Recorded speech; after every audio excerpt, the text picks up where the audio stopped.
I am Doomsvince, and this is day 29 of Spawn Year.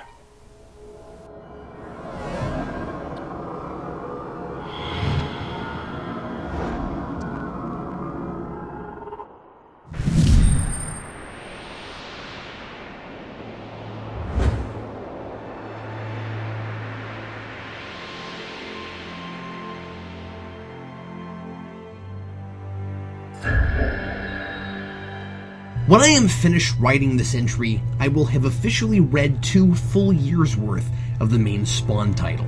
In 24 issues, plus 2 one-shots and a miniseries that paints Spawn as the single most gullible character since Dee Dee from Dexter's Laboratory, I'm beginning to realize that Spawn and I have something in common. Neither of us has really accomplished very much. It's taken Spawn this long to learn to take some initiative, to discover he can't just hide in the shadows and recklessly react to things when trouble comes his way. Up until this issue, he's mostly just made really powerful and stereotypically evil people either think his old best friend Terry Fitzgerald was him, or else accidentally set up other powerful and stereotypically evil people to pin Spawn's transgressions against them on Terry. Beyond that and ripping Chapel's face off, he hasn't done much of anything.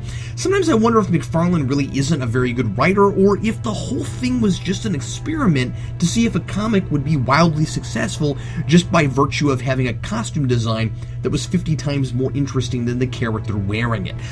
But I have to say, I haven't done much better. Sure, I haven't almost gotten my best friend killed by 2 different deadly organizations and the police, but that's easy. I'm the only one here. Meanwhile, the doppelganger of my best friend, Doomsvince, continues laughing at me as I play his sadistic and bizarrely unorthodox game. I'm a pawn, just like Al, here 29 days already, and no closer to a plan of escape. And I really am sick of all the laughing. Seriously, hours and hours every day? Don't you have anything better to do? You realize you came up with this whole scenario, so it's a lot like laughing at your own joke. Doomsvince, I know you fancy yourself some sort of bargain basement version of Malbolgia, but even Bolgie doesn't constantly laugh. Okay, come to think of it, he does do that. Carry on. Anyway, at the end of this 4-issue arc, Spawn finally comes to his senses and decides to give us readers reason to yawn less often, taking complete control of his own mess. He's making me look bad. He uses some of his power to increase his density and stop a car on its way to manslaughter Terry. Way to go, Spawn, using density to take charge of destiny. And there was my vague Back to the Future reference for the year. Guess I can cross that off my list. This is an amazing looking 2-page spread. I love the symbolism of Spawn's big character moment of choosing to be proactive, presented by his standing in one place. The mob and the FBI and the CIA all show up to take out Terry at once. A little convenient maybe, but sufficiently built up in the previous issue for my taste. And Spawn scares everyone off with supernatural psychoplasmic vandalism. The vandalizer would be proud, I'm sure. He writes, "These alleys belong to Spawn," and teleports Terry and himself away. I guess that's a step up from just yelling, "This is Spawn territory!" He then proceeds to make himself known to Wynn, Twist, and Sam and Twitch with supposedly compromising files that scare them all into stopping their witch hunt for Terry.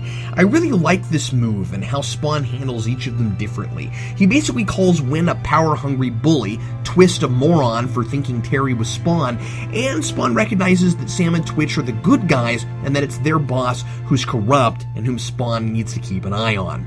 I don't get the ending, though. The files are apparently a bluff, and Al just got them from the alley. But when Wynn looks at his, he sees items that, quote, no one alive knows about. So did Spawn use magic on the files so they just show whatever incriminating evidence the guilty party thinks of? Is it like that blank paper Doctor Who flashes in people's faces?